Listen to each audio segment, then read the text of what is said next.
Okay, so it's time for us to create a diagram that will shed light on the most popular disciplines in the data science field and how they all intertwine with each other. As you know, everything is not particularly clear-cut, but the following diagram will help untangle the knotty mess of activities in the data science and business realms. Hold on to your hats. Let's begin with a list of terms covering a few aspects of the business sphere. Business case studies, qualitative analytics, preliminary data report, reporting with visuals, creating dashboards, and sales forecasting. Don't panic. We will explain the meaning of each of these terms post-haste. First, though, take a moment to think what they all have in common. That's right. They are all part of the business world. We'll depict this with a blue rectangle here. Good. Now, let's think about the following.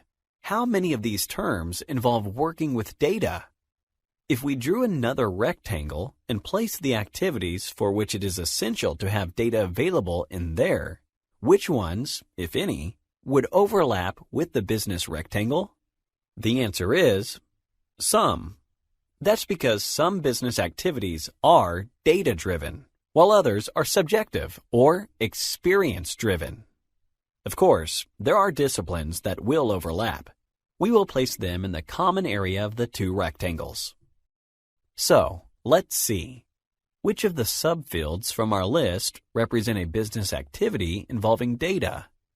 Well, you'll need data to create a preliminary report, a visual representation of the performance of your company for last year, a business dashboard, and also a forecast for the future sales of your company. So, these four labels can sit comfortably in the overlapping area. Great!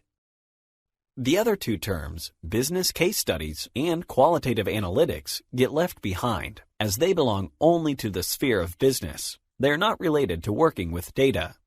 Let's explore why. Business case studies are real-world experiences of how business people and companies succeed or fail. You don't need a data set to learn from business cases. Thus, it will remain purely in the blue rectangle. Simple, right? The same can be said for qualitative analytics. As touched upon in the previous video, this is all about using your intuition and the knowledge of the market to help in the future planning process. Perfect! Things are becoming clearer already. Now would be the perfect time to introduce a timeline to our graph. The reason for doing that is that some of the terms you see refer to activities that aim to explain past behavior, while others refer to activities used for predicting future behavior. Let's cut the picture roughly through the middle. This line will represent the present. Okay, therefore, all terms that are on the right side of this line will regard analytics, future planning, and forecasting. And those that are on the left of the line will be related to the analysis of past events or data. Perfect! Business case studies examine events that have already happened. For instance, one could learn from them and attempt to prevent making a similar mistake in the future, right? As a result, we could say studying business cases is part of your analysis. So, this activity refers to the past. Hence, it must be located on the left of the vertical line on our graph. We will move it up slightly to be able to contrast it to the other business term, qualitative analytics. This includes working with tools that help predict future behavior, therefore must be placed on the right. Awesome! In essence, what we have now is qualitative analytics, which belongs to the area of business analytics, while learning from business case studies is part of your business analysis. However, this is not what many professionals would say. In practice, analytics has become a term comprising both analysis and analytics. Although this goes against what we explained earlier, please allow us to accept the industry jargon and leave business analytics as a label for the entire set of business processes you see on the graph. It may look like we're confusing matters, but things will be simpler in the long run. All right. Hopefully, we're starting to get our heads around many of these terms and where they fit with each other. So, what about the rest of the terms you see on the diagram? Well, preparing a report or a dashboard is always a reflection of past data, so these terms will remain untouched. Forecasting, though, is a future-oriented activity, so we can move it to the right of the black line, but not too much. It must still belong on the sphere of business, so it must be in the area where business analytics and data intersect. Great! Again, it is common practice to use the encompassing term data analytics to refer to both the analyses and analytics. While we know what the terms mean now, to keep things simple, following the standards of other business professionals is a good idea. Okay, good.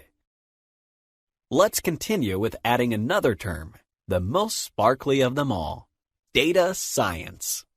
Data science is a discipline reliant on data availability, while business analytics does not completely rely on data.